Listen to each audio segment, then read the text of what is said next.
Sebuah strategi perang dua kekuatan yang berseberangan di Asia Barat di Timur Tengah sedang mencari celah untuk bekerja sama. Kita fokuskan ke pertemuan pemimpin Iran, Raisi dengan MBS Muhammad bin Salman di Saudi Arabia. Ini akan menggeser peta politik dunia, di mana keduanya memang memiliki rencana jangka panjang sebagai global player. Karena Iran sudah memiliki nuklir power dan Arab Saudi dibantu Tiongkok sedang menyiapkan kekuatan nuklir power juga. Pengayaan uranium serta pembangkit listrik tenaga nuklir dikembangkan di Saudi untuk 3 kota baru yang sedang dibangunnya. Tentunya setelah memiliki power plant bertenaga nuklir, maka hulu ledak roket Saudi tidak lama kemudian pasti akan memiliki kekuatan ledak dan menjadikan Saudi negara superpower di kawasan Timur Tengah. Rupanya demi memerangi Israel, kerjasama antara Iran dan Saudi sedang dikembangkan. Ibrahim Raisi akan mengunjungi Riyadh, yang mana hal ini adalah kunjungan pertama bagi Raisi ke Saudi Arabia. Juga kunjungan Presiden Iran pertama dalam 10 tahun terakhir.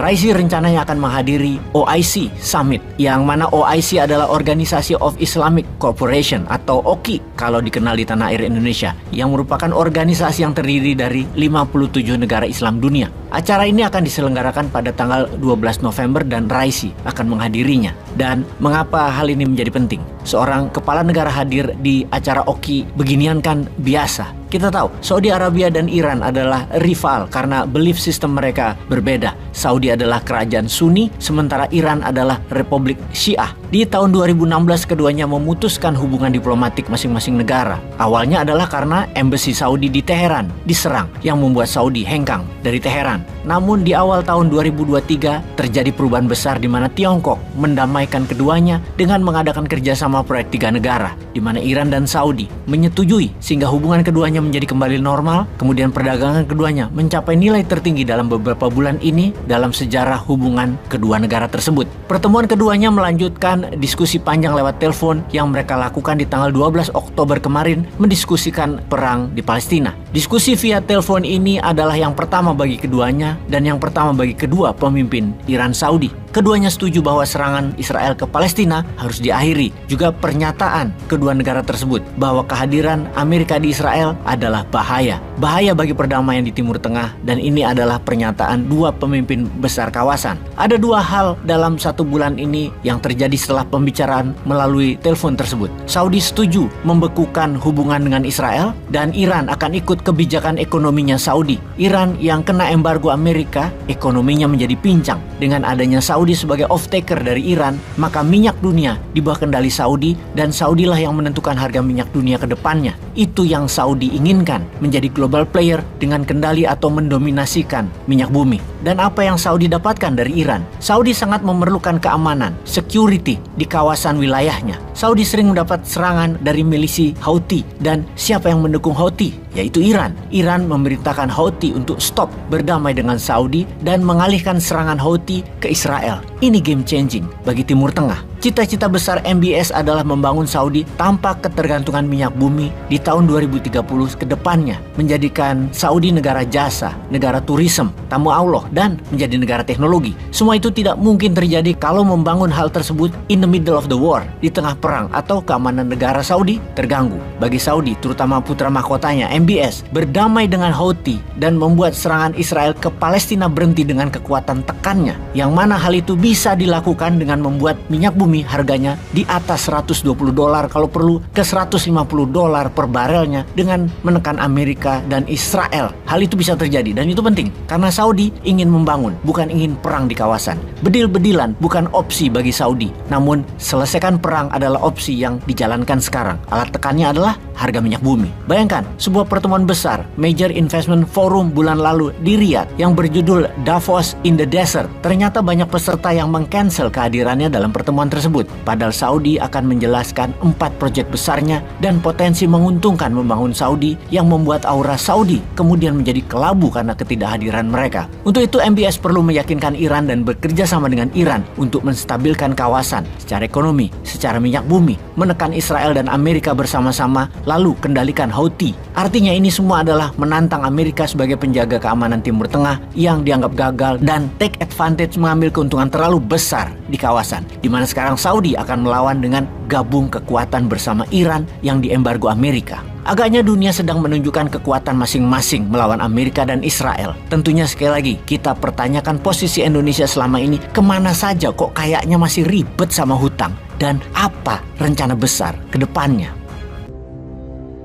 Ada yang kenal dengan seorang yang bernama Mark Sickes. Kalau banyak yang tidak mengenal siapa dirinya, namun pasti banyak yang tahu karyanya. Karyanya adalah yang membuat dunia Timur Tengah sampai saat ini selalu berperang. Dialah yang menciptakan gerakan-gerakan milisi yang kemudian membentuk negara-negara dan memecah belah Timur Tengah seperti sekarang ini. Bayangkan dunia di peta geopolitik di tahun 1900-an di Timur Tengah. Maka belum ada yang namanya Saudi Arabia, Uni Emirat Arab, Kuwait, Irak, Mesir, dan lain sebagainya. Dunia Barat hanya melihat wilayah itu kaya dengan minyak bumi dan gas. Wilayah itu dihuni kelompok manusia yang tinggal di gurun pasir, mayoritas beragama Islam. Yang sekutu Barat lihat adalah hanya sumber daya alamnya dan bagaimana menaklukkannya. Karena Ottoman Turki, kerajaan Ottoman Empire, menguasai wilayah itu lebih dari 400 tahun. Maka sebuah operasi intelijen dilakukan oleh pihak Inggris dan Perancis waktu itu. Sehingga ada yang namanya Kolonel Sir Teitan Benvenuto Mark Sickes yang merupakan penasihat diplomatik Inggris khususnya yang berkaitan dengan Timur Tengah pada Perang Dunia Pertama. Mark Sickes berperan besar dalam perjanjian Sickes dan Picot yang dibuat ketika perang sedang berlangsung sehubungan dengan pembagian kerajaan Ottoman Turki oleh Inggris dan Perancis. Juga Mark Sickes merupakan negosiator utama dalam deklarasi Balfour. Kita sudah diingatkan apa itu deklarasi Balfour, yaitu dukungan kerajaan Inggris untuk kaum Zionis agar punya wilayah untuk mendirikan sebuah negara. Surat itu tertuju pada Rothschild, salah satu deklarator di Jewish Congress di Basel, Switzerland, untuk mendirikan negara Yahudi, di mana gerakan itu disebut Zionis. Pada usia muda, sekitar 25 tahunan, Sickes telah menerbitkan banyak buku, seperti Taktik dan Pelatihan Militer di Ordel, buku Latihan Infanteri, 2 buku perjalanan, Darul Islam, dan Through Past 5 Turkish Province atau melalui 5 provinsi Turki. Dia juga menulis The Caliph Last Heritage, A Short History of the Turkish Empire. Paruh pertama berisi ikhtiar singkat geografi politik di Timur Tengah hingga masa kejayaan Ottoman, sedangkan yang paruh kedua berisi uraian tentang perjalanan penulis di Asia Kecil dan Timur Tengah. Buku terakhir inilah yang menjadikan dunia mengetahui apa dan siapa Mark Sickes yang tugasnya sebagai agen rahasia atau intelijen yang hanya satu, yaitu merubuhkan Ottoman Empire atau merobohkan kerajaan Ottoman Turki. Bagaimana Sickes bisa merobohkan kerajaan Ottoman yang sangat kuat waktu itu? Yang dilakukannya adalah dengan membangun banyak milisi di setiap daerah di Timur Tengah. Di Yaman, di Sudan, di Mesir, di Kuwait, di Uni Emirat Arab, di Oman. Yang mana milisi itu biasanya diambil dari para kabilah, para pemimpin adat lokal. Kemudian dibangun rasa kedaerahannya, dilatih perang dan diberikan senjata. Di kemudian hari mereka menjadi raja-raja di wilayah negara-negara tersebut. Di kemudian hari semua jadi negara yang di awalnya mereka melawan kerajaan Turki. Mereka memerdekakan diri. Yang diinfiltrasikan oleh Mark Sickes adalah nasionalisme kedaerahan, di mana ketika mereka jadi negara, maka kekayaan alamnya akan dikelola oleh Inggris. Dan saat ini Amerika tentunya yang menyalip Inggris. Selain membangun milisi atau kekuatan pemisah agar hegemoni Ottoman digerogoti dari dalam wilayahnya sendiri, Mark Sickes juga merancang bendera negara-negara yang dibangun pergerakannya untuk berperang melawan kerajaan Ottoman. Saking tidak kreatifnya, bendera tersebut hanya bermain di 4 warna, yaitu warna hitam, putih, merah, dan hijau. Perhatikan bendera negara Irak, Sudan, Syria, Uni Emirat Arab, Mesir, Yaman, Jordan, Palestina, Kuwait, semua warnanya sama, yang itu dibolak-balik aja warna itu. Nasionalis kedaerahan itu dikenal juga dengan nama Arab Revolt atau Arab memberontak. Sehubungan dengan informasi ini, maka kita, Indonesia, harus bercermin. Banyak negara besar bermain di Indonesia, menunggangi elit politik yang selalu ingin berkuasa selamanya, dan mereka juga bisa memanfaatkan pihak oposisi. Selama mereka berdua, incumbent dan oposisi, haus jabatan dan haus kekuasaan, lalu mau melacurkan kekayaan alam Indonesia. Apa yang Mark Sickes lakukan di kemudian hari menjadi template dunia intelijen, di mana video ini akan menjelaskan bagaimana intelijen masuk ke sebuah negara dan menghancurkan negara tersebut untuk kepentingan mereka.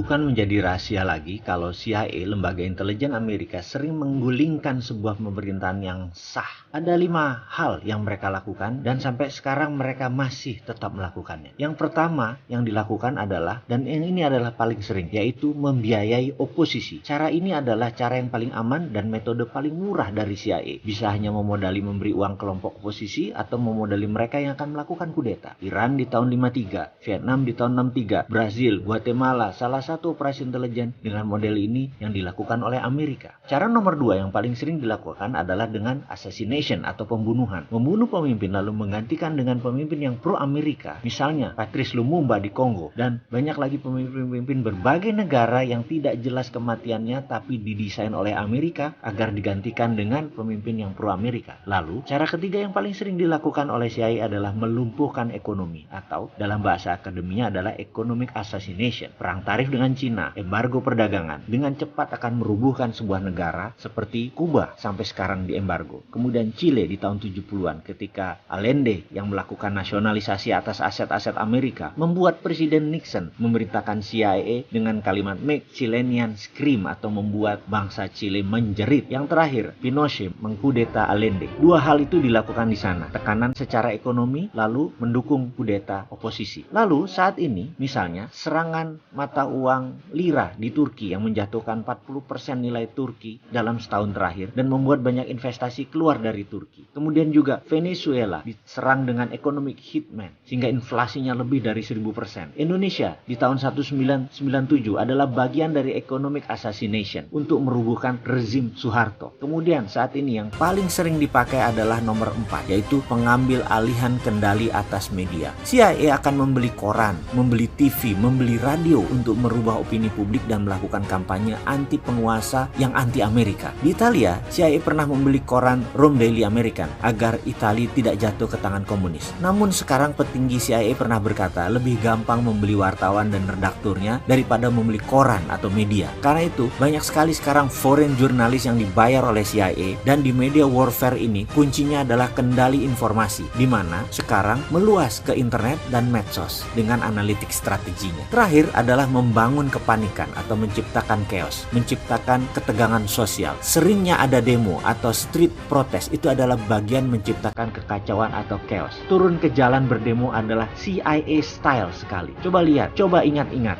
di Indonesia yang sedikit-sedikit turun ke jalan, belakangnya pasti siapa? Kita bahas detailnya di chapter yang lain. Dan pastikan mereka yang turun ke jalan itu tidak tahu apa motif asli demo tadi. Itu adalah kunci sukses demo. Misalnya tokoh Iran Muhammad Mossadegh yang menasionalisasi aset minyak Inggris di tahun 53, digalanglah demo besar-besaran sampai terguling. Dan kemudian boneka Amerika, Shah Iran dijadikan monarki lagi. Juga demo panjang Hong Kong saat ini. Demo besar misalnya kemarin di Malaysia untuk menggulingkan Najib yang pro Cina beberapa tahun yang lalu. Ini semua adalah sedikit informasi tentang organisasi rahasia dan bagaimana operasinya. Dan masih banyak lagi yang sebenarnya kita tidak tahu. Jadi ke depan ada baiknya Indonesia hati-hati. Kita harus punya strategi berlapis dan bermain cantik. Baru nanti kita salib mereka semua di tikungan. Barulah Indonesia bisa jadi negara besar.